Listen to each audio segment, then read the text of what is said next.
My name is Marc Desmulliez. I am in charge of Cluster 2, which looked at platform development. So the purpose of this cluster will be to take the work carried out by the molecular biologist in Cluster 1 and to try to get those technologies from the workbench into products, into systems that can be commercialized by industry and used by end users. And these end users can be the testing facilities, they can be small villages. The quality of water is extremely important, as well as the quality of food which have been treated with water.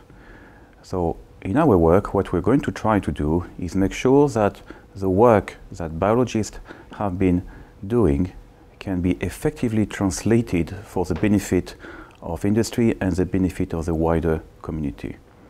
Now, Cluster 2, this cluster which deals with product development, has 4 work packages. The first one deals with filtration technologies, which is an important step into getting the water which can be either treated or it can be used in rivers directly, and to concentrate the pathogens, which could be viruses, bacteria, or protozoa, into a smaller samples which will be used for detection.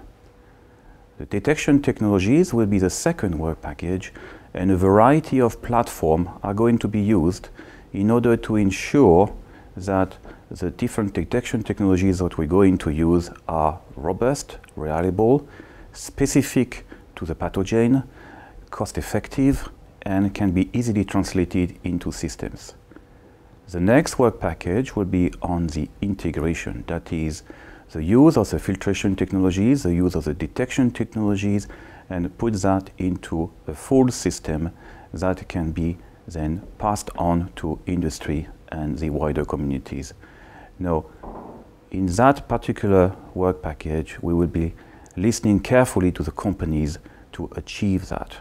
And the last work package will be to look at the procedures and the validation of these procedures to guarantee that the machine we are manufacturing are actually robust and are compliant to any legislation which will be happening in the future.